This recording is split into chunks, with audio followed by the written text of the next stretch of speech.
Hey everybody, I wanted to give you a little bit of an update on some of the developments that have happened since that insurrection on the United States Capitol last Wednesday. We've just learned a short time ago that the Director of Homeland Security, that is the agency that is in charge of all of the federal law enforcement agencies, he has stepped down. So what that means is now, with the days counting down to the end of the Trump presidency, the one person who was coordinating all of these different joint efforts is no longer in office. So that's going to undoubtedly create some chaos there. That's number one. Number two, in terms of the Capitol Police, I have to say, with this particular example, the streets once again were right. There were people that were saying right from the very beginning, the only way this could have happened was that it was an inside job. Now, we've learned since then, the mayor of Washington, D.C. had asked for help days before this protest. That was declined. The Capitol Police, which have a force of several thousand, or at least a couple thousand, they were at less than a third of what their full strength was. So it also turns out today that the Capitol Police, the director of the Capitol Police, he has stepped down. The new person who is in his place is a woman.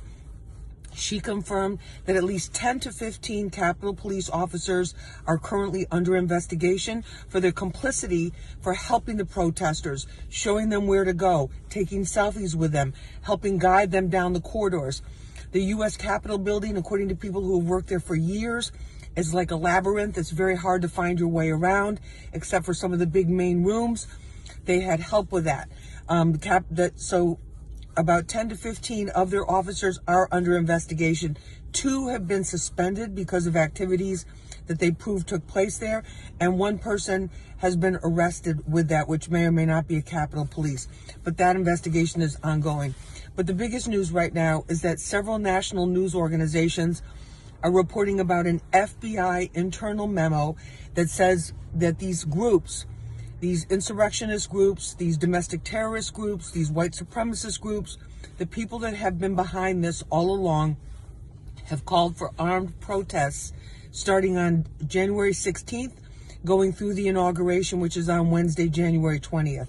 And that they are also calling on people to storm the state capitals. They have reportedly, according to this report about the FBI internal memo, they have made serious death threats against the President-elect Joe Biden, Vice President-elect Kamala Harris, and also House Speaker Nancy Pelosi.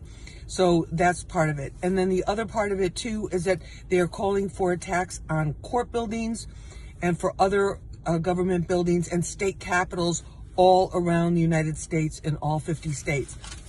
So some very serious developments. And then last week, people saying, oh, well, this is over. This is a one-time thing. They're just letting off steam. It is clearly so much more than that. So this white supremacist activity, this militia activity, this insurrectionist activity, this is what this is all showing itself to be. So yes, maybe there were people that were at the insurrection that thought they were going to a rally and then got caught up, but there were clearly core groups that were bent on doing destruction. Bombs found in other locations and other buildings, which is a classic terrorist move to create a distraction. There were also the guy with the zip ties, that they had planned to take some of the members of the House hostage. That's one possibility. And then the weaponry. So many of these things are developing.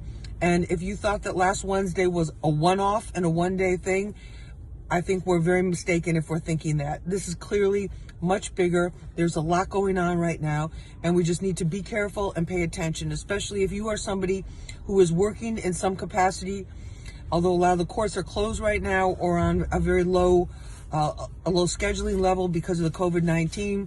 If you work in a court building, there's still people that are in there cleaning, security, supplies, etc. Please be careful. And we just have to pay attention and see what's going on and pray for America, because we are under attack right now, and under attack from within, and it's very serious.